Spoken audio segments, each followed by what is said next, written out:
नमस्ते आचार्य। नमस्ते आचार्य। अथ मंत्रपाठः।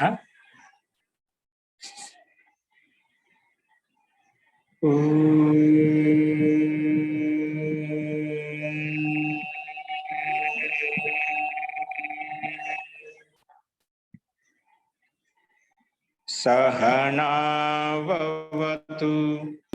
सहनौ भुनक्तु सह वीर्यं करवावहै तेजस्विनावधीतमस्तु मा विद्विषावहै। ओम शांति शांति शांति।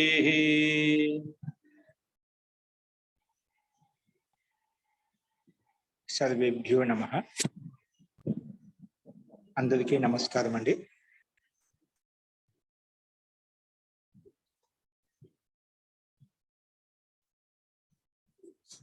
మనము సమాస ప్రకరణం చెప్పుకుంటున్నాము రెండవ అధ్యాయంలో. నిన్న తద్దితార్థోత్తర పద సమాహారేచ అనే సూత్రంలో ఉండేటువంటి ఉదాహరణలు మనం చూసాము. ఇంకా నిన్న చెప్పిన సూత్రంలో కానీ ఉదాహరణలో కానీ ఎవరికైనా ఏమైనా సందేహం ఉంటే చెప్పండి.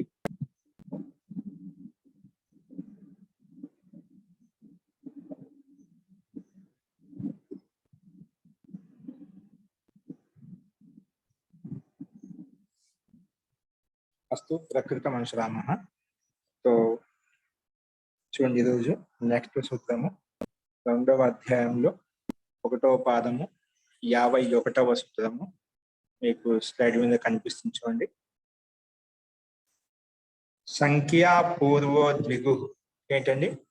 సంఖ్యా పూర్వోద్విగు 179వ పేజీ అండి. పేజ్ సంఖ్య వ్యాకరణం యొక్క పుస్తకంలో 1వ భాగము 179వ పేజీలో 51వ సూత్రము. సంఖ్యా పూర్వోద్విగు ఇది మనం చూసాము. సూత్రం యొక్క ప్రయోగం చాలా చోట్ల ఈ సూత్రం ప్రత్యక్షంగా వచ్చింది మనకు. సంఖ్యా పూర్వోద్విగు ఏమంటుందంటే, సంఖ్యా పూర్వ ప్రథమా విభక్తి ఏకవచనము, ద్విగు ప్రథమా విభక్తి ఏకవచనము. సంఖ్యా పూర్వ ప్రథమా విభక్తి ఏకవచనము, ద్విగు ప్రథమా విభక్తి ఏకవచనము. ఈ సూత్రాన్ని రెండు పదాలుగా ఉన్నాయి, రెండు పదాలు విడగొట్టుకున్నాము. సంఖ్యా పూర్వ అనేది ఒక పదము, ద్విగు అనేది ఒక పదము. సో రెండు ప్రథమ విభక్తిలో ఉన్నాయి. ఈ సంఖ్యా పూర్వ అంటే దాన్ని కొంచెం ఆల్రెడీ మన శబ్దం చూడగానే దీని యొక్క అర్థం కనిపిస్తుంది. అయినప్పటికీ కూడా కొంచెం విగ్రహవాక్యం ద్వారా సమాసం ద్వారా దీన్ని ఇంకా స్పష్టత కోసం విడదీసి చెప్పుకుంటున్నాము. సంఖ్యా పూర్వ అంటే సమాసం సంఖ్యా పూర్వ యస్మిన్. సంఖ్య అనేది అంటే 1 2 3 4 అంటే 1 2 3 సంఖ్యలు ఏవైతే ఉన్నాయో, సంఖ్యా పూర్వ యస్మిన్ సంఖ్య అనేది పూర్వంలో ఉంది. యస్మిన్ ఎక్కడైతే, స సంఖ్యా పూర్వ దాన్ని సంఖ్యా పూర్వ అని అంటామంట. సంఖ్యా శబ్దము దేనికైతే పూర్వంలో ఉందో దాన్నే సంఖ్యా పూర్వ అంటాము. చూడండి కనిపిస్తుంది స్లైడ్ మీద నీటిగా. ఇప్పుడు సంఖ్యా పూర్వ యస్మిన్, సంఖ్య అనేది పూర్వంలో ఉంది. యస్మిన్ ఎందులో అయితే, ఎక్కడైతే, స దాన్నే సంఖ్యా పూర్వ అంటాము. సో యస్మిన్ ఏనాకే ఇలా యస్య శబ్దంతో మనం విగ్రహవాక్యం చెప్పుకుంటాము. అక్కడ బహుది సమాసం అవుతుంది. ఓకే, ఇక్కడ కూడా మనం ఎక్కడ ఉందో తెలియదు అన్నమాట. సంఖ్యాపూర్వం ఎక్కడే ఉంది, ఏ శబ్దంలో ఉండొచ్చు, ఏ సమస్త పదంలో ఉండొచ్చు. ఎక్కడే కానీ సంఖ్య అనే పూర్వంలో ఉంటుంది, దానికి ద్విగు అని ఈ సూత్రం పేరు పెడుతుంది అన్నమాట. ఓకే, దాన్ని సంఖ్యాపూర్వ అని చెప్పుకుంటాము. నెక్స్ట్ చూడండి, ఇప్పుడు దీని అర్థం. ఇక్కడ అనువృత్తి అంటూ ఏమి చూపించలేదు. ఇక్కడ డైరెక్ట్ గా అనువృత్తి పదాలతో అవసరం లేదు, సూత్రంలోనే అర్థం ఉందన్నమాట. కేవలం తద్దితార్థోత్తర పద సమాహారేచ్ఛకి ఇక్కడ అది వర్తిస్తుంది. చూసుకోండి, తద్దితార్థోత్తర పద సమాహారే యస్మిన్ అంటే తద్దిత అర్థము ఉత్తర పదము సమాహారం అభిధేయం. ఇత్యత్ర సంఖ్యాపూర్వో యః సమాస అని ఈ సమాసంలో సంఖ్య అని ఈ సూత్రంలో ఇత్యత్ర సంఖ్యాపూర్వో యః సమాస సంఖ్యాపూర్వంలో ఉన్నటువంటి ఏదైతే సమాసం ఉందో అంటే సంఖ్యాపూర్వంలో ఉన్న సమాసం ఉండాలంట. అంటే సంఖ్య 1 2 3 4 ఏదైనా సంఖ్యలు సంఖ్యాపూర్వంలో ఉన్నటువంటి ఏదైతే సమాసం ఉందో యః సమాస అంటే ఏదైతే సమాసం ఉందో దానికే ద్విగు సంజ్ఞకో భవతి, అది ద్విగు సంజ్ఞ అని పేరు పెట్టబడుతుంది. అంటే ఏ సమాసంలో అయితే సంఖ్యా పూర్వంలో ఉంటే ఆ మొత్తానికి ఏ పేరు పెడతాం? ద్విగు సంజ్ఞ అని పేరు పెడతామండి. సమాసం చేసినప్పుడు 2 పదాలు కలిపి ఒకే పదంగా మారుస్తాము. అందులో పూర్వ పదంలో ఏది సంఖ్య ఉందో అది ఈ సూత్రం ప్రకారం సంఖ్యా పూర్వంలో ఉంటే దానికి ద్విగు సంజ్ఞ అని పేరు పెట్టబడుతుంది అని చెప్పి ఈ సూత్రం చెప్పింది. పూర్వ సూత్రస్య అయం అపవాద. పూర్వ సూత్రం ప్రకారంగా తత్పురుష సమాసం చేస్తుంటే తద్దితాల్తోత్తర పద సమాహారం చెప్పే ప్రకారం తత్పురుష సమాసం వస్తుంది, తత్పురుష సంజ్ఞ వస్తుంది. కానీ ఇది ఏమొచ్చింది, ఏం చెప్పిందంటే ఒకవేళ ఆ ప్రకరణంలోనే ఆ సమాసంలోనే ఒకవేళ సంఖ్య అనేది పూర్వంలో ఉంటే అక్కడ ద్విగు సంజ్ఞ పేరు వస్తుంది. దాన్ని బాధించి ఒకవేళ సంఖ్య పూర్వంలో ఉంటే ఖచ్చితంగా తత్పురుష సంజ్ఞ కాదు, అక్కడ ద్విగు సంజ్ఞని పేరు పెట్టుకోవాలి అని చెప్పి ఈ సూత్రం ముందున్న సూత్రం కంటే బలంగా నియమం చెప్పింది అన్నమాట. సంఖ్యాపూర్వంలో ఉంటే అక్కడ ఖచ్చితంగా ద్విగు సంజ్ఞ వస్తుంది అని ఈ సూత్రం యొక్క అభిప్రాయం. సంఖ్యాపూర్వ ద్విగు సూత్రంలో ఉంది. సంఖ్యాపూర్వంలో ఉండడానికి ద్విగు సంజ్ఞ భవతి అని చెప్తే అయిపోయారు, ద్విగు సంజ్ఞ పేరు వస్తుంది. ఓకే, సో ఉదాహరణ అదే విధంగా ఇచ్చారు. పూర్వ సూత్రస్య అయం శేష అంటే ఇది పూర్వ సూత్రానికి అపవాదం కదా. అయం శేష అంటే పూర్తిగా కేవలం తత్పురుష సమాసే కాకుండా ఆ తత్పురుష సమాసంలో ఇంకా ఒకే సంఖ్యాపూర్వంలో ఉంటే దానికి ద్విగు సంజ్ఞ పేరు పెట్టుకోవచ్చు అని చెప్పిందండి. అపవాదం చెప్పకూడదు. ఇది శేష అంటే అవశిష్టం, సూత్రానికి ఇంకా పూర్తిగా చెప్పినాడు. అది కేవలము తద్దిత ప్రతి యొక్క విషయంలో ఉత్తర పదం ఉంటే సముదాయ అభిప్రేతం అవుతుంటే అక్కడ తత్వ సంజ్ఞ అని పేరు పెట్టింది. అదే సమాసంలోనే ఒక సంఖ్యాపూర్వంలో ఉంటే దానికి ద్విగు సంజ్ఞ కూడా పేరు వస్తుంది అని చెప్పి ఈ సూత్రం చెప్పింది అన్నమాట. అందుకే ఉదాహరణ అదే విధంగా ఇచ్చాడు. అత్ర పూర్వ సూత్రస్య ఏ ఉదాహరణాన్ని బోద్ధవ్యాన్ని. మనం తదితాల్తోత్తర పద సమాహారచుల ఉదాహరణ చెప్పుకున్నామో అన్ని ఉదాహరణ కూడా వర్తిస్తాయట. మనం పైన చెప్పుకున్నాం కదా, పంచగావో ధనం యస్య పంచగవధన, ఇక్కడ పంచ వచ్చింది. అలాగే పంచకుమారి, దశకుమారి, అష్టానాం అధ్యాయానాం సమాహార, అష్టాది, ఇవన్నీ సంఖ్యాపూర్వంలో ఉంది కాబట్టి అన్నిటికీ మనం ద్విగు సంజ్ఞ పేరు పెట్టుకున్నామండి. ఓకే, సంఖ్య ద్విగు పూర్వక ఆ ఉదాహరణని కూడా ముందు చెప్పిన సూత్రంలో ఆ ఉదాహరణ దీనికి ఈ సూత్రం కింద కూడా వాడుకోవచ్చు అనమాట. అందుకే పూర్వ సూత్రస్య ఏ ఉదాహరణని బోద్ధమే, అవి అర్థం చేసుకోవాలి. అన్యచ్చ ఇంకా వేరే కొంచెం విశిష్టంగా చెప్తున్నారు. పంచ ఇంద్రాణ్యో దేవత అస్య స్థాళీపాకస్య పంచేంద్ర దశేంద్ర, ఇవి కొంచెం భిన్నంగా ఉన్నాయి ఇక్కడ చూపించబడ్డాయి. పంచ ఇంద్రాణ్య అంటే ఇంద్రాణి అంటే ఇంద్రుని యొక్క స్త్రీలు, 5 మంది స్త్రీలు అంట. పంచ ఇంద్రాణ్య పంచేంద్రాణ్యో అంటే పంచ ఇంద్రాణి ప్లస్ పంచేంద్రాణి అయిపోయింది ఆయన సంధి వల్ల. పంచ ఇంద్రాణ్యో దేవత అస్య అంటే 5 మంది ఇంద్రాణి దేవతలు ఉన్నారు ఈ స్థాళీపాకస్య అంటే ఈ స్థాళి విశేషానికి. దాన్ని అస్య స్థాళీపాకస్య దాన్ని పంచేంద్ర దశేంద్ర అని చెప్పుకుంటాం. పంచేంద్ర దశేంద్ర, ఓకేనా. సో అదేవిధంగా ఇక్కడ ఉదాహరణ కూడా ఇచ్చారు, అవేంటో చూద్దాం. సో పరిశిష్టంలో ఒకసారి గమనించండి, పరిశిష్టంలో ఉన్నాయనుకుంటాను. సో పంచానాం ఇంద్రాణి దేవత అస్య అంటున్నాం కదా, సేమ్ ఇక్కడ కూడా పంచ అనేది ముందు పూర్వపదంలో మనకు స్పష్టంగా కనిపిస్తుంది. సో అదే విధంగా ఇక్కడ కూడా ఉదాహరణ ఇవ్వబడ్డాయి. 1, 2, 49 మహోదయం. 1, 2, 49 చూడండి. 1, 2, 49 పరిశిష్టం. పేజీ సంఖ్య చెప్పండి. పేజీ సంఖ్య 681, 82. 682 పంచేంద్ర. పంచేంద్ర రూప సిద్ధి గో స్త్రియో రూప సర్జనస్య 1, 2, 48 సూత్రం చెప్పుకున్నామండి. గో స్త్రియో రూప సర్జనస్య అక్కడ చెప్పుకున్నా. పంచేంద్ర దశేంద్ర అంటే ఇక్కడ విగ్రహం వచ్చింది మనం చెప్పుకున్నదా, పంచ ఇంద్రాణ్య దేవత అస్య స్థాళీపాకస్య పంచేంద్ర అంటే 5 మంది ఇంద్రాణి దేవతలు ఉన్నారు ఈ స్థాళీపాకానికి, ఈ స్థల విశేషానికి. అలా వాడిని పంచేంద్ర అని చెప్పుకున్నామట. ఇప్పుడు చూడండి, ఈ విగ్రహవాక్యానుసారంగానే మనం విభక్తి పెట్టుకున్నాం, అలౌకిక విగ్రహం పెట్టుకున్నాము. పంచన్ జస్ ఇంద్రాణి జస్, 5 మంది ఇంద్రాణి దేవతలు కదా. పంచన్ జస్ ఇంద్రాణి జస్, చూడండి స్లైడ్ మీద కనిపిస్తుంది. పంచన్ జస్ ఇంద్రాణి జస్. విగ్రహవాక్యం పైన పంచ ఇంద్రాణ్య దేవత అస్య, పంచ ఇంద్రాణ్య, పంచ సంఖ్య కాబట్టి పంచన్ జస్ పెట్టుకున్నాం మూల శబ్దము. అలాగే ఇంద్రాణి జస్ బహువచనంలో 5 మంది దేవతలు కదా. ఇంద్రాణి దేవతలు అంటే ఇంద్రుని యొక్క స్త్రీలు. సో ఈ రకంగా పంచన్ జస్ ఇంద్రాణి జస్.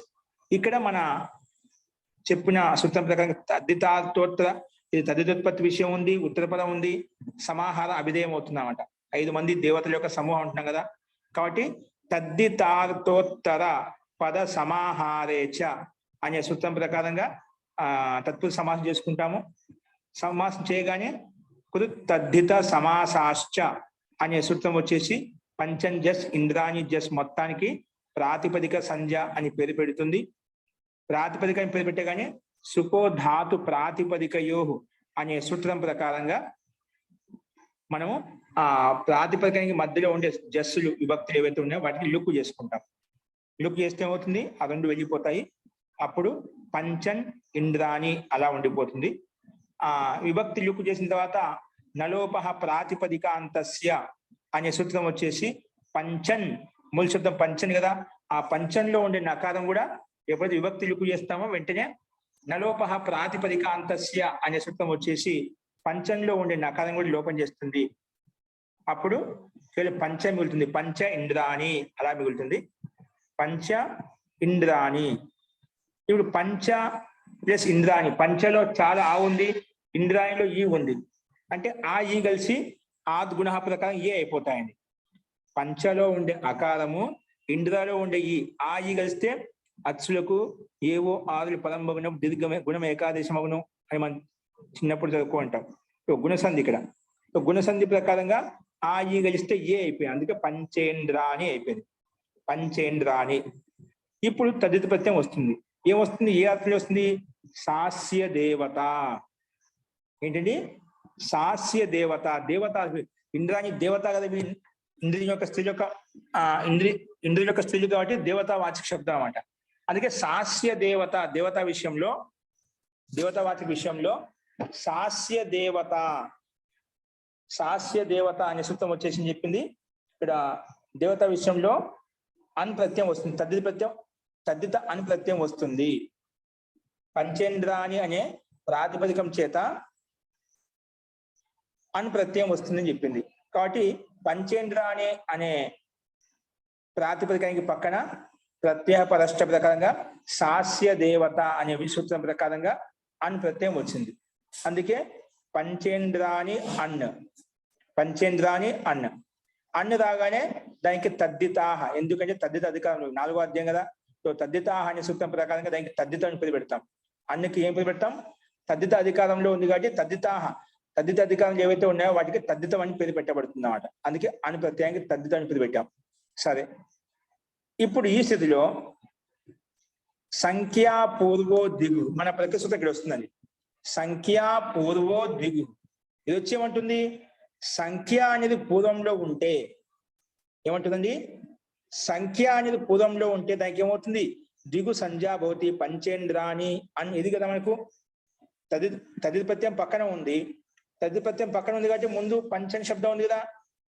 ఆ పంచ సంఖ్య కాబట్టి దానికి సంఖ్యా పూర్వో దిగు అనే సూత్రం ప్రకారం దానికి దిగు సంధ్య అని పేరు వస్తుంది. పంచేంద్రానికి దిగు సంధ్య అని పేరు పెట్టబడింది. ఎప్పుడైతే మన ప్రకృతి సూత్రం వచ్చేసి పంచేంద్రానికి దిగు సంధ్య అని పేరు పెట్టిందో వెంటనే ద్విగో లుగణపత్తే, ఏంటి? దిగు సంధ్య అని పేరు పెట్టిన సమాసం అయితే ఉందో, దిగు సంధ్య అని పేరు పెట్టబడిన సమాసం అయితే ఉందో దానికి దిగు సంబంధి ప్రాతిపదిక నిమిత్తం తీసుకుంటే ప్రత్యయం వచ్చిందో ఆ ప్రత్యయానికి నేను లుక్ చేస్తాను అని చెప్పింది. చూడండి, ఒకవేళ మన సంఖ్యాపూర్వో ద్విగు, సంఖ్యాపూర్వంలో ఉండేదానికి ద్విగు సంజ్ఞ అని మన ప్రకృతి సూత్రం పేరు పెట్టకపోయింటే ఈ ద్విగో లుగనపత్తి అనే సూత్రంలో వచ్చి ఉండేది కాదు. ఈ సూత్రం ద్విగు సంజ్ఞ అని పేరు పెట్టింది కాబట్టి వెంటనే ద్విగు సంబంధి అని ప్రత్యయం ఏదైతే ఉందో ద్విగు సంజ్ఞ అని పేరు పెట్టబడినటువంటి పంచేంద్రాన్ని ప్రాతిపదికం చేత అని తీసుకొచ్చాం. ఆ అన్నికి అని ప్రత్యేక లుక్ చేస్తా ఉంటుంది ఇది. అందుకే ఉండి కండిషన్స్ ఉన్నాయి కాబట్టి లుక్ అయిపోయింది. ఎందుకంటే మనకు అవసరం లేదు అక్కడ అని ప్రత్యయంతో ఏ పని లేదు కాబట్టి మామూలుగా ప్రాప్తం ఏదైతే వచ్చి వెళ్ళిపోతుంది, అది లుక్ అయిపోయింది. సో లుక్ కాగానే లుక్ చేయడం ఒక ప్రయోజనం. ఏం ప్రయోజనం? లుక్ అయిపోయింటే అని పూర్తిగా తొలగిపోయింది. లుక్ అంటే ఏమిటి? ప్రత్యయస్య లుక్, స్లు లుపహ, ప్రత్యయాన్ని కనిపించకుండా చేయడానికి లుక్ అంటాం, దానికి లుక్ అని పేరు. సో ద్విగో లుగన ప్రత్యయం వచ్చేసింది, ద్విగు సంబంధి అన్న కాబట్టి అని ప్రత్యయానికి లుక్ చేసాం, అంటే కనిపించకుండా చేసాం. అందుకే పంచేంద్ర అని అలాగే వెళ్ళిపోయింది. ఇప్పుడు ఈ సూత్రం ప్రకారంగా మళ్ళీ ఇక్కడ ఏమొచ్చింది? పంచేంద్ర ఈ స్థితిలో లుక్ తద్దిత లుకి ఏంటి?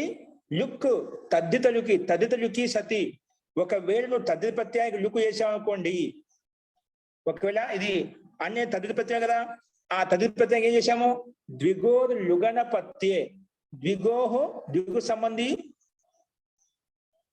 అని ప్రత్యయానికి లుక్ చేసామట.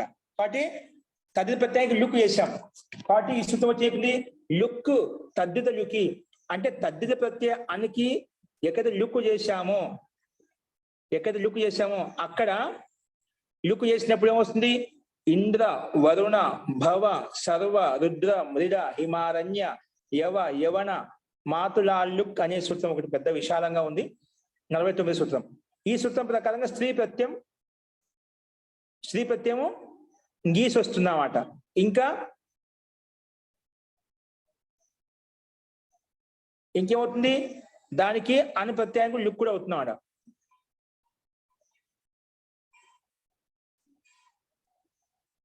आनुकागम सर, उसका भी लुक, श्री प्रत्यय गीस आया था, उसका लुक गीस आया था, उसका भी लुक हो गया तथा उस स्त्री प्रत्यय के साथ जो आनुक आगम भी हुआ था. ఓకే అండి. तो ఇది రెండు పనులు చేస్తుంది. సూత్రం ఏం చేస్తుంది? ఇది లుక్ తదిత లుకి అనే సూత్రం వల్ల లుక్ కావడం వల్ల ఏమైపోయింది? లుక్ అయితే తదిత లుకి సతి ఏమవుతుంది? లుక్ కావడం వల్ల ఇంద్ర, వరుణ, భవ అనే సూత్రం ప్రకారంగా ఇంద్రాణి ఇలా దీర్ఘీకారం ఉందిదా, అది స్త్రీ ప్రత్యయం అన్నమాట. ఇంద్రాణి స్త్రీ కదా, ఇంద్రుని యొక్క స్త్రీ అంటున్నాం. సో స్త్రీ ప్రత్యయం దీర్ఘీకారం ఉంది, ఆ స్త్రీ ప్రత్యయానికి లుక్ అయిపోతుంది, ఆ లుక్ అవుతుంది. దాంతో పాటు ఆనుక్ ఆగమం కూడా వస్తుందన్నమాట. కానీ ఆ ఆనుక్ ఆగమం ఎక్కడ వస్తుంది?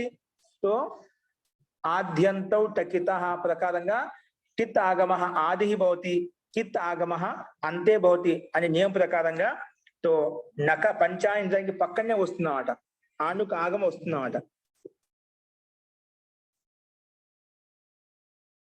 కానీ ఇది కూడా తొలగిపోతుంది. ఎలా తొలగిపోతుంది? ఈ విషయమే దేకో పరిభాష 76. పరిభాష ఏం చెప్పాము? పరిభాష 76.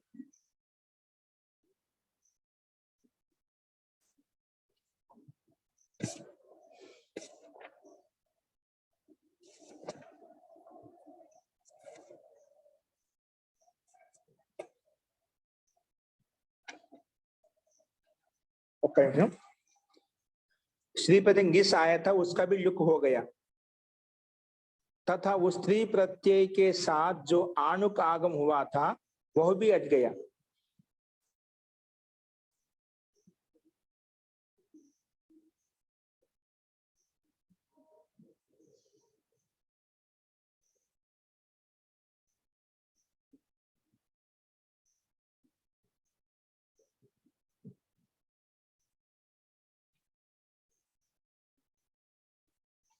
ఓకే అండి. మనము ఇంద్రాణి శబ్దం మనము ముందు ఒకసారి ఇది డైరెక్ట్ గా ఇంద్రాణి శబ్దం తయారైన శబ్దం తీసుకున్నామండి. అంతకన్నా ముందు పైన ఉందండి మీకు లక్ష్మి గారి స్లైడ్ కొంచెం అదే పేజ్ ఎందుకు తీయిపోయింది, దాని పైన ఇచ్చారు. ఏమి ఇచ్చారంటే ఇక్కడ మనకు ఇంద్రాణి శబ్దం ఉంది కదండి, ఇంద్రాణి దీర్ఘీకారం ఉంది. ఆ దీర్ఘికారంతో పాటు దాని ముందు ఇంద్రాని ఆనుకులు ఆగమిస్తుంది, అది ఆనుకు ఆగం అన్నమాట.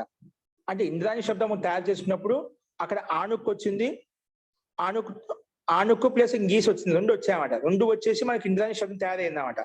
కానీ ఎప్పుడైతే అన్ ప్రత్యయానికి లుక్ చేశామో అప్పుడు ఏమైపోయింది, ఎప్పుడైతే నువ్వు అను ప్రత్యయాన్ని లుక్ చేశామో అన్ను ప్రత్యయాన్ని నిమిత్తం చేసుకొని ఏదైతే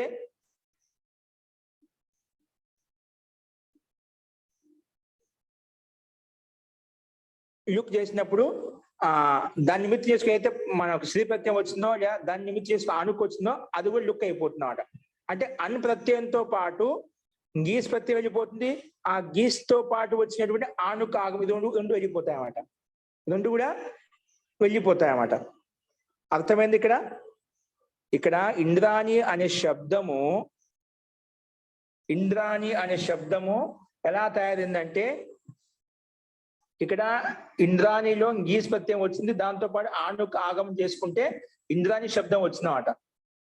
కానీ ఎప్పుడైతే ఇంద్రాణి శబ్దానికి పక్కన ఉండే అను ప్రత్యయానికి లుక్ తద్దిత లుక్ ఎప్పుడైతే చేసామో అంతకంటే ముందు ఇంద్ర వరుణ భవ అనే సూత్రం ప్రకారంగా ఇంద్రాణి శబ్దం తయారు చేసేటప్పుడు ఏదైతే గీస్ ప్రత్యయం తెచ్చుకున్నావో ఆ గీస్ తో పాటు ఆను ప్రత్యయం తీసుకొచ్చి ఇంద్రాణి శబ్దం తయారు చేసావు కదా, అవి రెండు వెళ్ళిపోతాయి.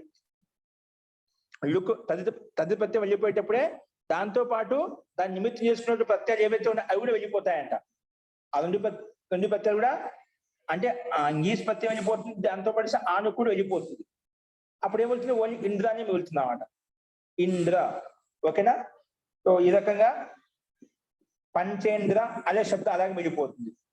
ఇప్పుడు ఈ స్థితిలో మళ్ళా ప్రాతిపదికం తెచ్చుకొని ఇక్కడ చూడండి, మీకు ఇంద్రాని శబ్దం కనిపిస్తుంది. జ్ఞా ప్రాతిపదిక అర్థ ఇంద్ర శబ్దం జ్ఞా ప్రాతిపదిక స్త్రియాం అధికారానికి వెళ్తే ఇంద్ర వరుణ భవ సర్వ రుద్ర మృడ హిమారణ్య యవన మాతుల లుక్ అనే సూత్రం ప్రకారంగా ఇక్కడ ఈ ఇంద్ర శబ్దం కదా, ఇంద్ర అనే శబ్దం చేత సూత్రంలో ఇంద్ర వరుణ భవ శబ్దం ఇంద్ర శబ్దంతో గీస్ ప్రత్యయం వచ్చింది, దాంతో పాటు ఆనుకు ఆగమం చేసుకుంటే ఇంద్రాని శబ్దం తయారైందండి. ఈ సూత్రం ప్రకారంగా ఇంద్ర అనే ప్రాతిపదికం చేత గీస్ తో పాటు ఆనుకు అది వచ్చింది. ఆనుకు రాగానే ఈ రకంగా ఇంద్రాని అనే శబ్దం తయారైంది. ఎప్పుడైతే ఇది తయారైందో స్లైడ్ పేపర్ మార్చండి. ఇప్పుడు నెక్స్ట్ పేజ్ పెట్టింది దాని పక్కది.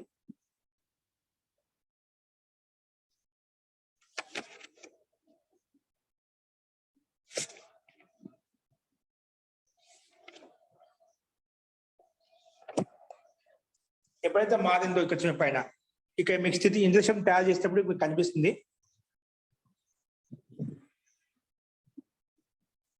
ఇప్పుడు ఇంద్ర ఆనుక్ గీస్ ఇలా మనకు ఇంద్ర వరుణ భవ అనే సూత్రం ప్రకారంగా ఇంద్ర అనే ప్రాతిపదికానికి పక్కన ఆనుక్ వచ్చేసింది. దాని ప్రత్యయం కాబట్టి ప్రత్యయ పరశ్చ ప్రకారంగా అది కూడా పక్కన వచ్చేసింది అన్నమాట. గీస్ ప్రత్యయం వచ్చింది, ఎందుకంటే ప్రత్యయంతో పాటు వచ్చింది. ప్రత్యయంతో వచ్చినప్పుడు ప్రత్యయానికి అంగంగా ఉంటుంది, ప్రత్యయానికి అవయవంగా ఉంటుంది, అందుకే దాని ముందు వచ్చి కూర్చుంది అన్నమాట. అంటే ఇంద్ర శబ్దానికి పక్కన తర్వాత గీస్ ప్రత్యయం వచ్చేసింది, అందుకే ఇంద్ర ఆనుకు గీస్. ఇప్పుడు ఆనుకుకి అనుబంధ లోపం చేసుకుంటే ఏమైపోయింది, కకారం వెళ్ళిపోతుంది. ఆనులో ఉండే ఉకారం ఉపదేశే అజనాశిక ఇత్తు ప్రకారంగా అదే వెళ్ళిపోతుంది. తస్లోప అదృశం లోప. ఇంద్ర ఆన్ ఈ గీస్క అనుబంధ లోపం చేస్తే కేవలం ఈ మిగులుతుంది. షకారానికి లషక్ హలంత్యం గీకి లషక్వ తద్దితే ప్రకారంగా వెళ్ళిపోతుంది. అప్పుడు ఈ తిరిగి ఈ కాలం మిగులుతుంది. అందుకే ఇంద్ర ఆన్ ఈ, ఇంద్ర ఆన్ ఈ. ఇంద్రలో ఉండే అకారము ఆనలో ఉండే ఆ, ఇది నుంచి మధ్య అకహ సవర్ణే దీర్ఘ ప్రకారం దీర్ఘం చేసుకుంటే ఏమవుతుంది, దీర్ఘం చేసుకుంటే ఇంద్రాన్ అయిపోయింది. పక్కన ఈ కలిపితే ఇంద్రాని ఈ రకంగా వచ్చిందండి. ఇప్పుడు అట్కుప్పాండం యవాయే ప్రకారంగా నత్వం చేసుకుని ఇంద్రాని రూపం వచ్చింది. ఇక్కడ అదే చెప్తున్నారు, ఏ విధంగా ఆనుకొచ్చిందో. ఎప్పుడైతే ద్విగోలుగణ ప్రత్యయ ప్రకారంగా ద్విగు సంబంధి అన్ ప్రత్యయానికి లుక్కు చేశామో అప్పుడు ఇంద్ర వలన అనే సూత్రం ప్రకారంగా ఏదైతే నువ్వు గీస్ ప్రత్యయం తీసుకొచ్చావో ఆ లుక్కు దానికి లుక్ అయిపోయింది. అలాగే దానితో పాటు వచ్చినటువంటి స్త్రీ ప్రత్యయంతో పాటు ఆను కాగమవుతుందో అది కూడా తొలగిపోయినమాట. అంటే ముందున్నటువంటి దీనికి ఈకారంతో పాటు స్త్రీ ప్రత్యయంతో పాటు దాని ముందు ఆను కాగం ఉంటే రెండు వెళ్ళిపోయామంట. అప్పుడు పంచేంద్ర కేవలం అలాగే మిగిలిపోయిందంట పంచేంద్ర. మళ్ళగా ఇప్పుడు పంచేంద్ర ఒక ప్రాతిపదికం కాబట్టి దాన్ని పక్కన సు తెచ్చుకొని సూకు రుత్తు విసర్గం చేసుకుంటే పంచేంద్ర అనే రూపం సిద్ధిస్తుందండి. అలాగే దశ ఇంద్రాని దేవత అస్యస్యం ఇది కూడా దశన్ జస్ ఇంద్రాని జస్ అని పెట్టుకొని శివం ఇదే విధంగా దశ ఇంద్ర రూపం కూడా ఇదే విధంగా సిద్ధిస్తుంది. అస్తు ఇప్పుడు ఇందులో ఇక్కడ ఎవరికన్నా పంచేంద్రాని ఇంద్రాని శబ్దం తయారు చేయడంలో కానీ ఎవరికైనా సందేహం చెప్పండి. ఇది అర్థమైతే పంచేంద్ర ఎలా తయారైంది?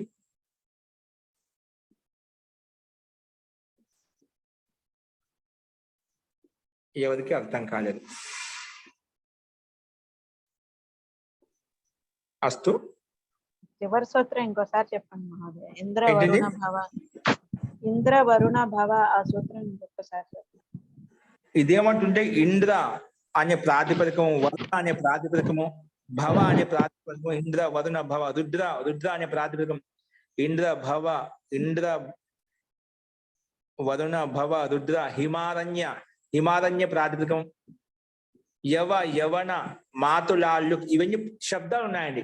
ఆ శబ్దాలకు పక్కన ఈ సూత్రం గీస్ ప్రత్యయం వస్తుంది, దాంతోపాటు ఆనుకు కూడా ఆగం వస్తున్నాడు.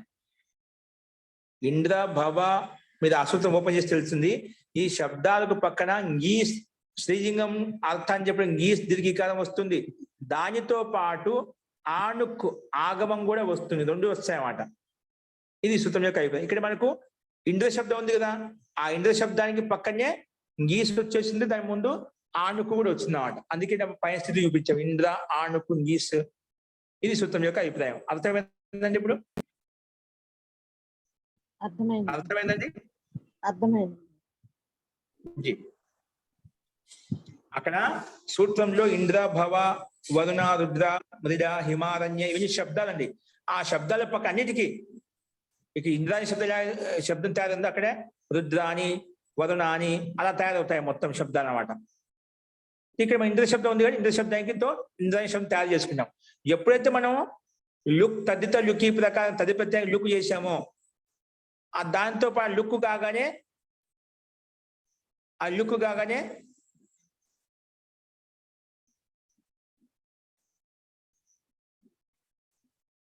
దాని ముందు ఉండే గీస్ ప్రత్యయం కూడా వెళ్ళిపోయింది, గీస్తో వచ్చిన ఆను ప్రత్యయం కూడా వెళ్ళిపోయాయి. ఆ గీస్ ప్రత్యయంతో వచ్చినటువంటి ఆను ప్రత్యయం కూడా అది వెళ్ళిపోయిందండి. ఇక్కడ ఒక సందేహం కలుగుతుందా?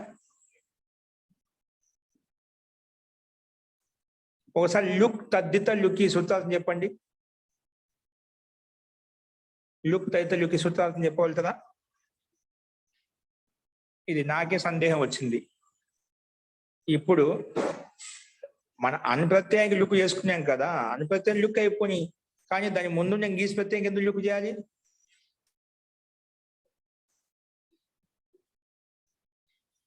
లుక్ తదిత లుక్ ప్రకారంగా तद प्रत्यय अन के लुक हो जाने पर दाనికి లుక్ చేయడానికి ఇంద్ర భవ రుద్ర వరుణ ఈ శ్రీ ప్రత్యయానికి ఎందుకు లుక్ అయిపోతుంది అది దీని అర్థం చూడాలి. ఒకసారి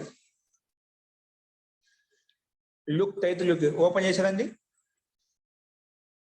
సూత్రం ఎక్కడ ఉందో మనకు కనిపించేది అనుకుంటాను కదా. 1:2:49 58వ పేజీ 58వ పేజీలో ఉందండి సూత్రం. 1:2 భాగమా ఒకటో భాగమా? 1:2:49 ఒకటో భాగంలో 1:2:49. ఓకే అండి. 1:2:49 ఏమంటుంది సూత్రం చూడండి. తద్దిత లుకి సతి ఉపసర్జనస్య స్త్రీ ప్రత్యయస్య లుక్ భవతి.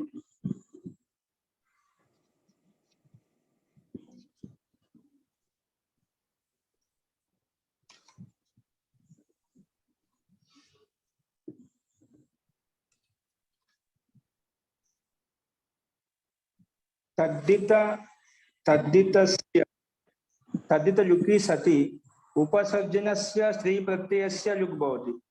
इदे अंడి ముఖ్యమైనది. తదిప్రత్యయం లుక్కు కాగానే నువ్వు ఎప్పుడైతే అనిప్రత్యయం లుక్ వేసావో దాంతో పాటు ఉపసర్జన చేసే శ్రీపద్యం. ఉపసర్జనం కదా ఇప్పుడు దీనికి దృష్టిలో అది ఉపసర్జనం అన్నమాట. ఏది ఇంద్రాని శబ్దం ఉపసర్జనం. ఆ ఉపసర్జన చేసే స్త్రీ ప్రత్యయ ఉపసర్జనంతో యుక్తమైన స్త్రీ ప్రత్యయం కూడా లుక్ అయిపోతుంది. అది కూడా ఉపసర్జనం కాబట్టి, ఎందుకంటే గో స్త్రీయో రూప సర్జన ఉదాహరణ చెప్పుకున్నాం కదా.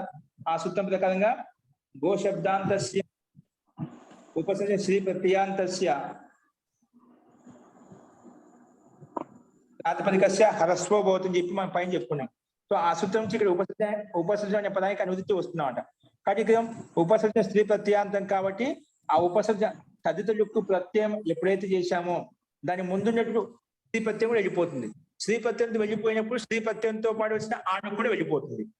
స్త్రీ ప్రత్యయంతో పాటు వచ్చిన అతిథిగా ఆణుకు కూడా వచ్చింది. నువ్వు ఎప్పుడైతే తదిత ప్రత్యయం లుక్ చేసావు కాబట్టి దాంతో పాటు లుక్ కూడా దాని ముందు ఉన్నటువంటి స్త్రీ ప్రత్యయం వెళ్ళిపోతుంది అనగానే ఆ స్త్రీ ప్రత్యయంతో వచ్చిన ఆణుకు కూడా వెళ్ళిపోయింది. ఇది సూత్రం యొక్క అభిప్రాయం.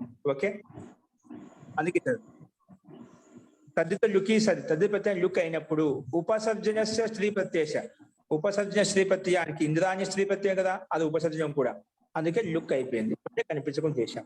అస్తు అనుకుంటాను. దశేంద్ర పంచేంద్ర ఇదే విధంగా ఉంటాయి. అస్తు ఇప్పుడు ప్రకృతం అనుసరామ పరిశిష్టని మనకు ప్రారంభంలోకి వచ్చేయండి. మొలుసుదాం. సంఖ్యా పూర్వ ద్విగు. సో సంఖ్యా పూర్వంలో ఉండేదానికి ద్విగు సంధ్యాన్ని పేరు పెట్టాము.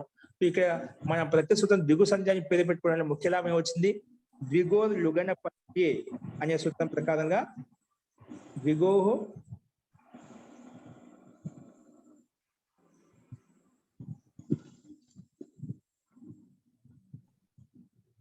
లుగన పత్తి అనే సూత్రం ప్రకారం ఏం లాభం వచ్చింది మనకు? ద్విగు సంబంధి అని ప్రత్యేక లుక్ ప్రాప్తమైనది. అది ముఖ్యమైన. ముందు సంఖ్యా పూర్వ ద్విగు సంధ్య పెట్టుకున్నాము. దానివల్ల ద్విగో లుగన పత్తి ప్రకారంగా ద్విగు సంబంధి అనక లుక్ చేశాము. అందుకే పంచేంద్ర అని అయిపోయిన తర్వాత అనిప్రత్యయం లుక్ చేసుకున్నాము. లుక్ చేసుకోవడం ఇంద్ర వదన అంత ముందు వచ్చిన స్త్రీ ప్రత్యయం కూడా వెళ్ళిపోయింది. అందుకే ఓన్లీ మూల రూపం పంచేంద్ర అలాగే వెళ్ళిపోయింది. ఈ పంచేంద్ర అనే దాంతో సూచించుకుని ఋత్వ విషయాలకు తీసుకుని పంచేంద్ర దశేంద్ర ఈ రకంగా రూపాలు సిద్ధిస్తాయి. అస్తు. ఇప్పుడు నెక్స్ట్ చూడండి. ఇంకేదో సందేహం ఉందా? సందేహం లేదు కదా ఇప్పుడు? ఓకే అండి. నెక్స్ట్ చూడండి. ఇప్పుడు నెక్స్ట్ సూత్రం చూడండి.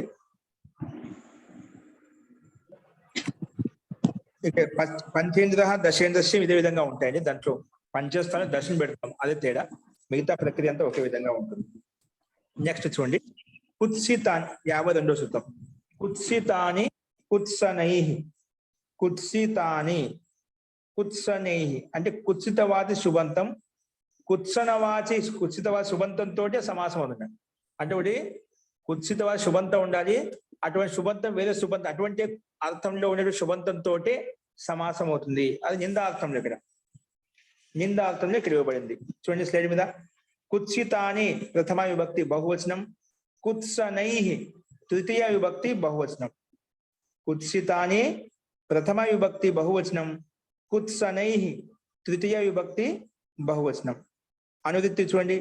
సమానాధికరణేన తత్పురుష విభాష సుప్ సహ సుప సమాసః. ఇవన్నీ అనువృత్తి వస్తున్నాయి. ఇవన్నీ అనువృత్తి వస్తున్న పై నుంచి చూడండి. స్లైడ్ చూడండి. ఈ స్లైడ్ మార్చండి. నెక్స్ట్ మూల సూత్రం ప్రారంభంలోకి వచ్చేయండి. 52వ సూత్రము 180వ పేజీ. పేజ్ నెంబర్ 180లో 52వ సూత్రం చూసుకోండి. సో ఇవన్నీ అనువృత్తి వస్తున్నాయి. ఇప్పుడు దీని యొక్క సూత్రార్థం చూడండి. సూత్రార్థము తో సమానాధికరణేన తత్పురుష విభాష సహసుప సుప్ సహసుప ఇవన్నీ సమాసాలు అనువృత్తి వస్తున్నాయి. ఓకేనా? తో కుత్సిత అని చెప్పాం కదా, ఓ తృతీయ విభక్తి ఖచ్చితంగా ఉంటుంది. ఆ శబ్దంతో కుత్సిత అని సుబంతము, కుత్సినే ఇది కూడా సుబంతమే. సుబంతం వేరే సుబంతంతో అని ఏ సుబంతం ఉండాలి? కుత్సిత సుబంతము కుత్సిత వారి సుబంతంతో సమాసం అవుతుందంట. అదేంటి కుత్సితం చూద్దాం. అర్థ కుత్సిత వాచీని శుబంతాని కుత్సన వాచనై కుత్సన వచనైః సమానాధికరణైః సుబంతైః సహ విభాషా సమస్యంతే తత్పురుషశ్చ సమాసో భవతి. అంటే కుత్సితవాచి సుబంతము, కుత్సనవాచి సమానాధికరణ సుబంతం. సమానాధికరణ చెప్పిన కదా, ఏ దానికైతే అధికరణం రెండింటికి సమానంగా ఉంటాయి, రెండు క్రియలకు అధికరణం సమానంగా ఉందో దాన్ని సమానాధికరణం అంటామంట.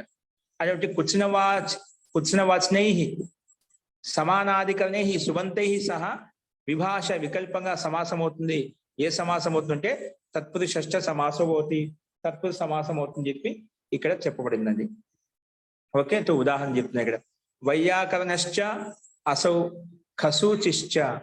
వైయాకరణ ఖసూచి ఏంటి? కుత్సిత నిందార్థం. ఇది కుత్సితం అంటే నిందార్థంలో. వైయాకరణ ఖసూచి. వైయాకరణ ఖసూచి అంటే ఏమిటండి? తెలుసు అదకని అర్థం. అలాగే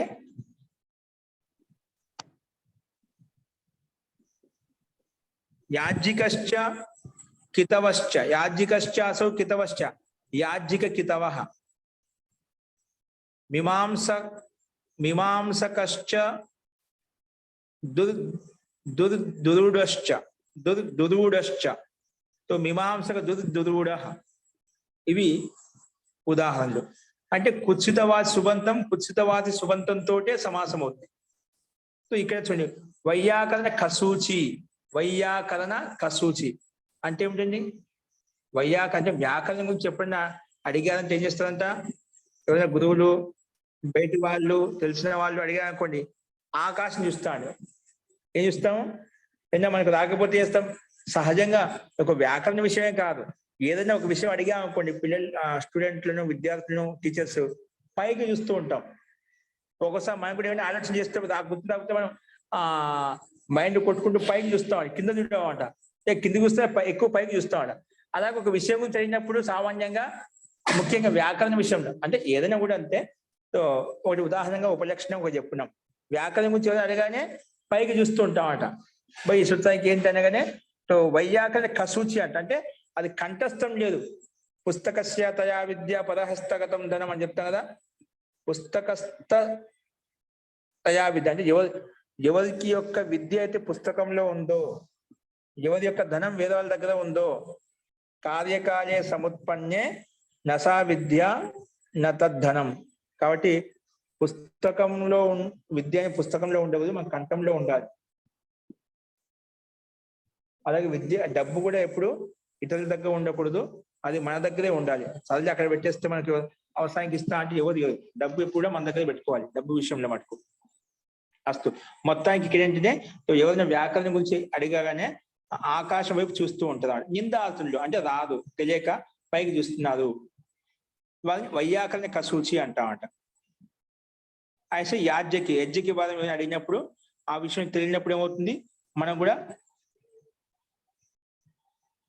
అంటే ఎక్కడైతే యాజ్జిక కితవ అంటే యజ్ఞం చేయడానికి అధికారి ఎవరైతే కాదో వాళ్ళకు యజ్ఞం చేయడం అంట. అంటే స్వార్థం కోసం, డబ్బు కోసము, అంటే ఎక్కడైతే అధికారం ఉంటుందో, యజ్ఞం చేయడానికి ఎవరైతే యోగ్యత ఉంటుందో, సామర్థ్యం ఉంటుందో, ధార్మికత ఉంటుందో అటువంటి వ్యక్తులకి యజ్ఞం చేయించాలండి. ఓకేనా? ఎవరితో యజ్ఞం చేయడానికి అర్హుడు కానప్పుడు అటువంటి వ్యక్తికి యజ్ఞం చేయకూడదు. అనధికారిక వ్యక్తికి యజ్ఞం చేయకూడదు. అందుకే చాలా మంది కొన్ని పనులు చెప్తుంటారు, వీళ్ళ అధికారం, వీళ్ళకు ఇది నేర్పించకూడదని, చెప్పకూడదని. అంటే వాళ్ళ కొందరికి యోగ్యత కోల్పోయారు కాబట్టి అలా చెప్పారన్నమాట. కానీ యోగ్యతను చూసి మనం వాళ్ళకి ఏదైనా శ్రేష్టమైన కర్మలు అలవాటు చేయాలన్నమాట. కాబట్టి అటువంటి స్వార్థం కోసం, డబ్బు కోసం ఏం చేస్తుందో వాళ్ళు యాజ్ఞిక కితవహ అంటాం. కొంతమంది చాలా మంది అలవాటు చేస్తూ ఉంటారు అన్నమాట. డబ్బు కోసం ఆశపడి యోగ్యత లేనప్పుడు కూడా చేస్తే అది విధి విధానం కాదు, అది సిద్ధాంత విరుద్ధం అనమాట. అది చేయకూడదు. అటువంటి వ్యక్తి ఏదైతే ఉన్నదో వారిని యాజ్ఞిక కితవహ అంటాం. అలాగే మీమాంస అత్యంత సూక్ష్మమైన గ్రంథం ఇది కూడా.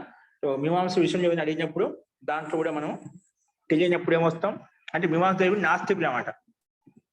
మీమాంస దుర్దుడు అంటే మీమాంస విషయంలో తెలియని వాళ్ళు ఏదైతే నాస్తికులు, అంటే వేదము తెలియదు. ఎందుకంటే మీమాంసలు మొత్తము వేద వాక్య సంరచన గురించి చెప్పబడదామంట. ఇలా ఈ విధంగా అని చెప్పి, అట్లా వేదం గురించి, ఈశ్వరం గురించి తెలియని వాళ్ళు ఎవరైతే ఉండేదో వాళ్ళని నాస్తికులు అంటామంట.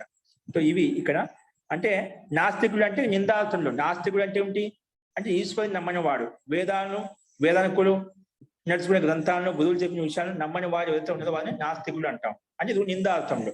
అలాగే యాజ్ఞిక కితాబు ఇది నిందార్థంలో. అదేవిధంగా వైయాకరణ కసూచి ఖ అంటే ఆకాశం, శుచి చూసేవాడు అక్కడికి.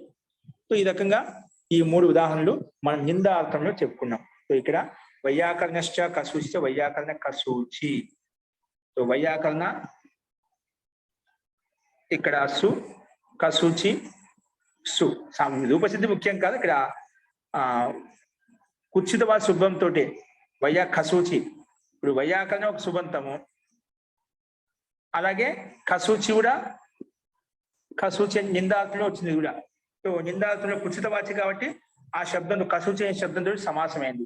సమాసం చేసుకోగానే విభక్తి లుక్ అవుతుంది. విభక్తి లుక్ గానే వైయాకరణ కసూచి, మళ్ళీ ప్రాతిపదిక చేస్తూ తెచ్చుకొని విసర్గ చేసుకుని వైయాకరణ కసూచి. అలాగే యాజ్జికశ్చ కితవస్సు, యాజ్జికస్సు కితవస్సు. సో సమాసము విభక్తి లుక్కు, మళ్ళా యాజ్జిక కితవా ఉంటుంది, సు తెచ్చుకొని విసర్గ చేసుకుంటే యాజ్జిక కితవః. అలాగే మీమాంసకశ్చ దురూఢశ్చ, దురూఢశ్చ ఇక్కడ అంతే మనం సు తెచ్చుకొని మనము విభక్తి ఈ సూత్రం ప్రకారం కుత్సిత వాచి శుభంతము, కుత్సన వాచి శుభంతుడు సమాస్యతే తత్పురుషష్ట సమాసం అవుతుంది చెప్పి సమాసం చేసి సమాసం చేయగానే సుపో ధాతు ప్రాతిపదికయో ప్రకారంగా ముందు కృత్ సమాసాష్ట ప్రకారం ప్రాతిపదిక సంధ్య, తర్వాత సుపో ధాతు ప్రాతిపదికయో ప్రకారం సుప్లం చేసుకుని మనకు సమస్త పదం చేత సు తెచ్చుకొని దుత్తు విసర్గ చేసుకుంటేనే మనకి ఈ రూపాలు సిద్ధిస్తాయండి. అస్తు ఇది రూపాయల సందేహం ఉంది ఇంకా.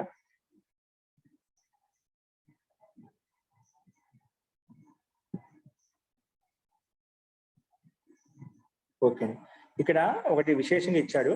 యహాసే పహలే పహలే సబ్ సూత్రు. యహాసే పహలే అంటే ఇక్కడ కుత్సిత అని కుత్స్నై ఉంది కదా, ఆ సూత్రం పహలే పహలే వరకు. యహాసే పహలే పహలే సబ్ సూత్రు అంటే విశేషణం విశేష్యేన బహుళం, విశేషణం విశేష్యేన బహుళం.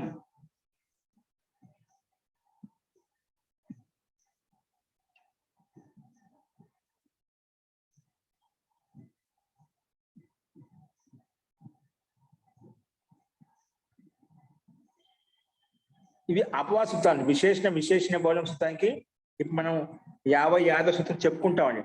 విశేషణం విశేష్యేన బహుళం 55వ సూత్రం ఇప్పుడు చెప్పుకోబోతున్నాము.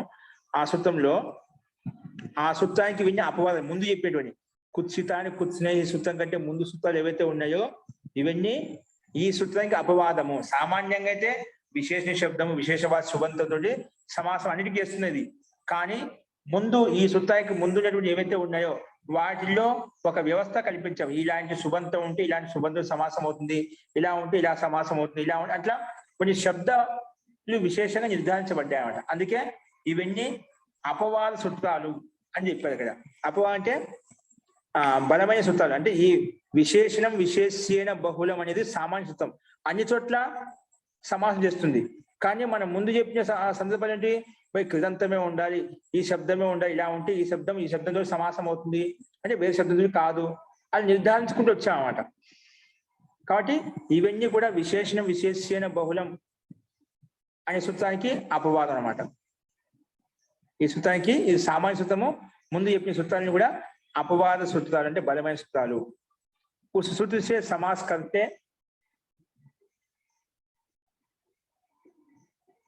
ఆ సూత్రంలో సమాసం చేసినప్పుడు అవుతుంది खसूची आदि के विशेषणवाची उपसर्जन संज्ञक होने से उनका पूर्वनिपात होता या परनिपात हो गया, यही पृथक सूत्र बनाने का प्रयोजन है.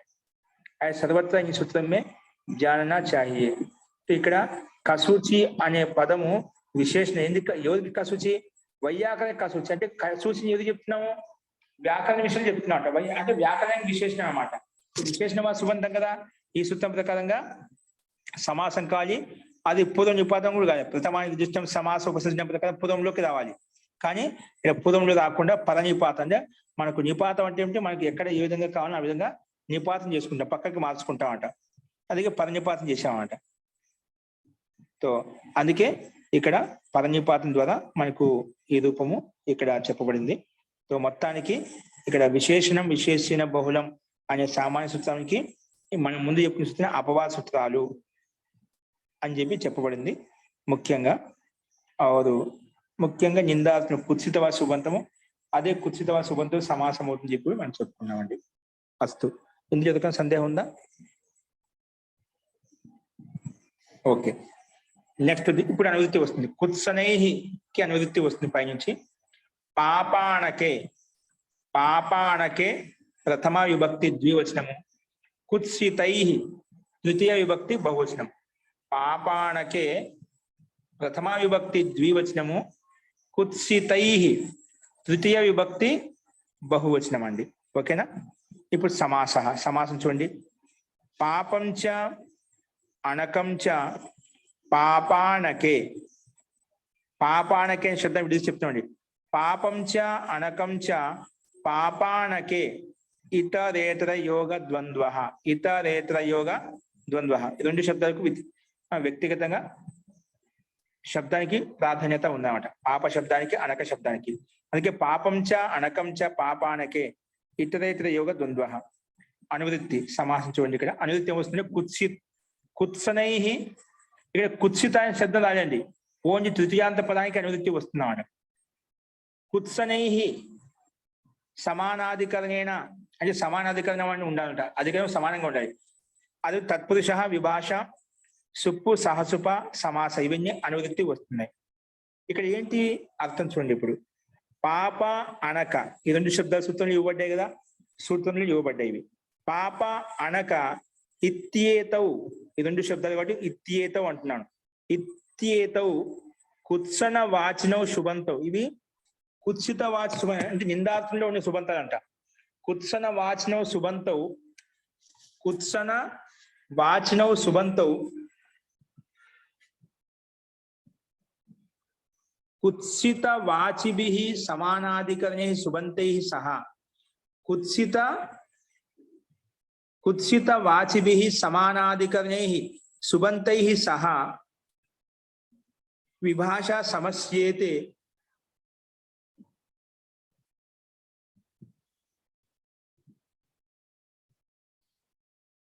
విభాషా సమస్యేతే తత్పురుషశ్చ సమాసో భవతి. సో పాప అనక ఈ రెండు శబ్దాలు ఏ శబ్దాలు ఇవి? కుత్సనవా శుభంత అండి. కుత్సన అంటే నిందావాచ శబ్దాలు. అదే నిందావాచ శబ్దాలతోటి కానీ ఎలా ఉండాలి? అవి అధికరణ సమానంగా ఉండాలి. అటువంటి సమానంగా ఉండే అధికరణం ఏ దానికైతే ఉందో అటువంటి కుత్సితవాచ శుభంతాలతోటి వికల్పంగా సమాసం అవుతుంది. ఏ సమాసం అవుతుంది? తత్పురుష సమాసం అవుతుంది చెప్పి ఈ సూత్రం చెప్పిందండి. సో పూర్వ సూత్రస్య అపవాదో అయం, ఇది కూడా పూర్వ సూత్రానికి అపవాద సూత్రం. అంటే మామూలుగా కుత్సితవాద సుబంతము వేరే కుత్సితవాద సుబంతం సమాసం అవుతుంది చెప్పిందన్నమాట. మళ్ళీ ఇక్కడ విశేషంగా కుత్సితవాద సుబంతము అదే కుత్సితవాద సుబంతులు సమాసం అవుతుంది మళ్ళీ చెప్పాల్సిన అవసరం లేదు. కానీ ఇది విశేషంగా పాప అనక శబ్దాల మాత్రమే. పాప అనక ఇత్యేతో సుబంత కుత్సితవాద సుబంతాలతోటి కుత్సితవాద సుబంతానికి సమాధిక సుబంతానికి సమాసం అవుతుంది అని చెప్పి చెప్పండి. అందుకే ముందున్న సూత్రానికి అపవాద సూత్రము అంటే ముందుది కంటే ఇది బలమైన సూత్రం అన్నమాట. అందుకే ఆ శబ్దాలను ఉపయోగించి ఇక్కడ ఉదాహరణ ఇవ్వబడింది. పాపశ్చ అసౌ నాపితశ్చ, పాపశ్చ అసౌ నాపితశ్చ పాప నాపితః. అలాగే పాపశ్చ అసౌ కులాలశ్చ పాప కులాలః. పాప అనక శబ్దాలు పాప శబ్దానికి రెండు ఉదాహరణలు ఇచ్చారు. పాపశ్చ అసౌ నాపితశ్చ పాప నాపితః, పాపశ్చ అసౌ కులాలశ్చ పాప కులాలః. ఇప్పుడు అనక శబ్దానికి అనకశ్చ అసౌ నాపితశ్చ అనక నాపితః, అనకశ్చ అసౌ కులాలశ్చ అనక కులాలః. ఓకేనా? సో పాపశ్చ అసౌ నాపిత అంటే పాప నాపిత అంటే పాపి నాయి అంటే పాపం చేసినప్పుడు మంగళవాడు, నాపిత అంటే మంగళవాడు అంటే పాప చేసినప్పుడు మంగళవాడు. పాప కులాల ఇది కూడా అదే అర్థంలో. అనక నాపిత ఇది కూడా నిందార్థంలో అనమాట. ఇక్కడ తప్పు చేశాడు పాపం చేశాడు అర్థంలో ఈ అనక శబ్దం కూడా చెప్పబడింది అనమాట. సో ఇవి ఈ సూత్రం యొక్క ఉదాహరణ. ఇక్కడ పాప సు నాపిత సు అని పెట్టుకుంటాము. మన ప్రకృతి సూత్రం ప్రకారం సమాసం చేస్తాము. సమాసం చేయగానే విభక్తులు ప్రాతిపదిక సంధ్య విభక్తులు చేసుకుంటే పాప నాపిత వస్తుంది. మన పాపి నాపిత అనే శబ్దం చేత సు తెచ్చుకొని సుకి ఋతు విసర్గ చేసుకుంటే పాప నాపిత. పాపశ్చ కులాలశ్చ పాపసు కులాలసు. సేమ్ ఇదే విధంగా ఈ సూత్రం పాప పాపవాసి శుభంతము అదే కుత్సనవాసి నిందార్థంలో ఉక్తమైన శుభంతంతో సమాసం అవుతుంది. ఏ సమాసం అవుతుందంటే తత్పురుష సమాసం అవుతుంది అని చెప్పి చెప్పుకున్నాము. అదేవిధంగా ఉదాహరణ ఇక్కడ చూసామండి. ఓకేనా? సో పాప నాపిత అంటే పాపి చేసిన వ్యక్తి, అలాగే కులాలహ అని కూడా అదే అర్థం తీసుకోవాలి మనం. సో ఉదాహరణలు ఈ రకంగా ఉన్నాయండి. అస్తు, ఇందులో ఏదైనా సందేహం ఉందా?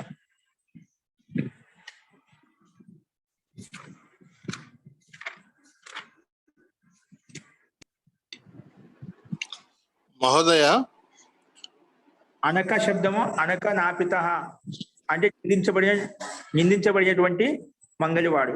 అనక కులాలహ, కులాలంటే కుమ్మది వాడండి. నిందించబడిన కుమ్మది వాడు. కులాలహ అంటే కుమ్మది వాడు. ఇక్కడ పాప అంటే నిందించబడినటువంటి మంగళివాడు, నిందించబడినటువంటి కుమ్మది వాడు. ఓకే అండి, ఇవి 2 ఉదాహరణలు. అలాగే పాప అనక శబ్దాన్ని కూడా అదే విధంగా అర్థం తీసుకోవాలి. అస్తు జీ శోభనాథ్ కాదండి. ఇక్కడ విశేషణం విశేషేణ బహుళం అన్నారు కదా. బహుళం అంటే ఏంటండి? అర్థం ఏంటి బహుళం అంటే? చెప్పాం కదా మొన్న మనకు ఏ సూత్రం వచ్చింది? క్వచిత్ ప్రవృత్తి, క్వచిత్ అప్రవృత్తి, క్వచిత్ అన్యదేవ విధేయ విధానం యహ బహుదా కరోతి చతుర్విధం ప్రాహు ఇది మనీషిణ అని చెప్పి మనం బహుళానికి పరిభాష చెప్పుకున్నామండి. అంటే కొన్ని చోట్ల బహుళం అంటే కొన్ని చోట్ల ప్రాప్తి ఉంటుంది, కొన్ని చోట్ల అప్రాప్తి ఉంటుంది, కొన్ని చోట్ల అంటే ఎక్కడ ప్రాప్తమో అక్కడ చేసుకోము, ఎక్కడ అప్రాప్తమో ప్రాప్తం లేదో అక్కడ చేసుకుంటామట. కొన్ని చోట్ల ఇష్టానుసరంగా క్వచిత్ అన్యదేవ వేరే విధంగా చేసుకుంటామట. అట్లా బహుళం అంటే చాలా బహుళ ప్రకారంగా, అంటే చాలా రకాలుగా ఎక్కడ ఏ విధంగా కావాలో ఆ రకంగా మనకు ఇష్ట సిద్ధికి అనుగుణంగా చేసుకుంటాం. దాన్ని బహుళం అంటామండి. అదే మనకి ఎలా తెలుస్తుంది? 4 రకాలు ఉన్నాయి కదా, ఈ 4ట్లో దేన్ని ఫాలో అవ్వాలి అని మనకి ఎలా తెలుస్తుంది? లక్ష్యం, లక్ష్యం అంటే ఒకటి ఉంటుంది కదా, లక్ష్యం ఏదో శబ్దం ఉంటుంది, లక్ష్యాన్ని బట్టి మనకు తెలుస్తుంది. రూపసిద్ధి యొక్క లక్ష్యాన్ని బట్టి అండి, లక్ష్యాన్ని బట్టి రూపాన్ని బట్టి మనకు ఆ లక్ష్యుద్ధి కోసం అదే విధంగా చేసుకుంటాం అంట. ఓకేనా? అలాగే ఈ ఇక్కడ అనేక అర్థాలు తీసుకొస్తాం. అందుకే చెప్పాము అంతవరకు. ఏ సూత్రంలో మనం ముందే 30 సూత్రం 2:1 సూత్రం చెప్పుకున్నాం. సో బహుళ అర్థాన్ లాతీతి బహుళం అంటే చాలా అర్థాలకు ప్రాప్తం చేస్తుంది, తీసుకొస్తుంది. బహుళం అని చెప్పాం. సో క్వచిత్ ప్రవృత్తి, క్వచిత్ అప్రవృత్తి, క్వచిత్ విభాష కూడా కొన్ని చోట్ల వికల్పం చేసుకుంటాం. క్వచిత్ అన్యదేవ విధి విధానం బహుదాయ సమీక్ష, విధి విధానాన్ని బహుగా సమీక్షించి వీక్షించి చతుర్విధం బాహుళకం వదంతి, 4 రకాల బాహుళకాన్ని ఈ రకం చెప్పారు. ఒకటి ప్రవృత్తి, ఒకటి అప్రవృత్తి, విభాష, క్వచిత్ అన్యదేవ. ఈ 4 రకాల విధి విధాన్ని ఇక్కడ చెప్పకూడదండి. ఓకే, ఇక్కడ మనం క్షేపే అనే సూత్రం 46లో క్షేపే అనే సూత్రంలో కూడా తత్పురుషే కృతి బహుళం అనే సూత్రం వచ్చింది. అక్కడ కూడా బహుళం అనే వచ్చింది. దాని 6:3:13 చెప్తున్నారు. అది 6వ అధ్యాయం 3వ పాదం 13వ సూత్రం. క్షేపే అనే దాంట్లో కూడా అక్కడేమో తత్పురుషే కృతి బహుళం అని వచ్చింది. ఇక్కడేమో ఈ సూత్రంలో 52వ సూత్రంలో విశేషణం విశేషేణ బహుళం. ఇలాగా అక్కడక్కడ కొన్ని సూత్రాల్లో బహుళం అనేది వస్తుంది, సూత్రంలోనే వచ్చేస్తుంది. అది ఉన్నాయండి, ఇంకా కూడా ఉన్నాయి, చాలా సార్లు వస్తాయి. ఒకటి సూత్రమే ఉంది, బహుళం అనే సూత్రాలే ఉన్నాయి. బహుళం ఇది బాగా క్లారిటీగా నేర్చుకున్నాం అనుకోండి, అవన్నీ అర్థం అవుతాయి ఆ సూత్రాలు. ప్రతి ఒక్క క్లారిటీ లేకపోతే మళ్ళీ అవన్నీ తెలియదు కదా. ప్రతి ఒక్క చోట అర్థం భిన్నం ఉంది, అర్థ వైభిన్యం ఉంది. మహర్షి పాణి ఎప్పుడు ఒక అర్ధ అక్షరం తక్కువ రాస్తేనే అంత సందర్భపడేవారు. అంతటి పెద్ద బహుళమైన పదాన్ని ఎన్నిసార్లు ఎందుకు పునరావృతి చేస్తాడు? కాబట్టి దానికి అన్ని చోట్ల ప్రతి ఒక్క దానికి వైశిష్ట్యం ఉందండి, నియమం ఉందండి. ఈ 4ట్లో ఏదో ఒక పద్ధతి అక్కడ వాడుకోవచ్చు అన్నమాట, అవసరాన్ని బట్టి, లక్ష్యాన్ని బట్టి తెలుస్తుంది. అర్థమైంది. లక్షణం వ్యాకరణం అంట, లక్ష్య లక్షణం వ్యాకరణం. వ్యాకరణ లక్ష్యాన్ని ముందు ఈ వ్యాకరణం కూడా మనం ముందు తీసుకెళ్తుంటాం అంట, మార్గం చూపిస్తాం. అస్తు మహోదయ్. ఓకే, అంటే ఈ రకంగా మనం ఈ ఉదాహరణ చూసాము. నెక్స్ట్ ఇంకా దీనికి సంబంధించి సూత్రాలు ఉన్నాయి, అవి రేపు చూద్దాం. ఇక్కడ బహుళము అంటే విశేషానికి పరనిపాతం వస్తుండగా పూర్వనిపాతం వస్తుంది, అంతే కదండి. ఇక్కడ విశేషానికి ఏదంటే మామూలుగా విశేషం బహుళం. విశేషణ బహుళం వైయాకరణ కసూచి ఎవరు వైయాకరణ కదంటే ఆ చదువుకునే వ్యక్తి. దానికి విశేషణ కదంటే విశేషణ సుబంధం విశేష సుబంధం సమాసం కావాలి కదా. సమాసం చేసినప్పుడు ఉపసర్జనం పూర్వం ప్రకారంగా ఉపసర్జన సంధ్య వస్తుంది, మళ్ళీ ఉపసర్జనం పూర్వం ప్రకారం కసూచి శబ్దం ముందుకు పోవాలి. ప్రారంభం చెప్పుకున్నాం కదా, ప్రథమానిర్దిష్టం సమాస ఉపసర్జనం ప్రకారంగా ఇది ప్రథమానిర్దిష్టం యుక్తమైంది అన్నమాట. ఉపసర్జనం పూర్వం ప్రకారం ముందుకు వెళ్ళాలి కసూచి శబ్దం అని నిపాతం ద్వారా దాన్ని మనం పక్కనే పెట్టుకున్నాం. వైయాకరణ కసూచి అని చెప్పి కసూచి వైయాకరణ అని చెప్పాము. లోకంలో వైయాకరణ కసూచి అనే చెప్తాం అన్నమాట. ఓకేనా? సో అది చెప్పండి. ఇది మా సామాన్యత అన్ని చోట్ల విశేషణవా సుబంతము వేరే విశేషణవా సుబంతుడి సమాసం అవుతుంది. ఏ సమాసం అవుతుంది అంటే సామాన్యంగా తత్పురుష సమాసం అవుతుంది. కానీ దీనికంటే ముందు చెప్పిన సూత్రాన్ని కూడా దానికి అపవాదం విశిష్టమైన సందర్భాల్లో ఇలాంటి శబ్దం ఉంటేనే ఇలాంటి శబ్దంతో సమాసం అవుతుంది అని చెప్పి చెప్పుకుంటూ వచ్చామండి. ఓకేనా? సో అక్కడ విశేషంగా ఇవ్వబడ్డాయి అన్నమాట. అలా క్రమంగా మన సూత్రాలు ఒకసారి గమనిస్తుంటే మనకు ఇంకా తెలుస్తాయి. అస్తు.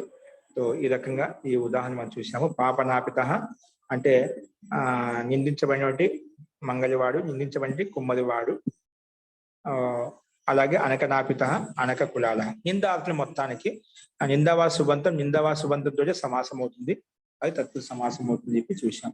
అస్తు. సో ఇంకా మిగతా రేపు చూద్దామండి. మంత్ర పాఠం.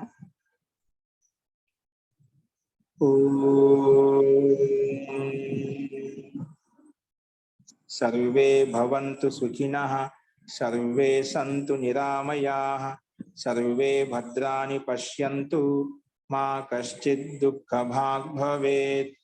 ఓం శాంతి శాంతి శాంతి. సర్వేభ్యో నమః. అందరికీ నమస్కారం అండి. నమస్తే ఆచార్య, ధన్యవాదాలు.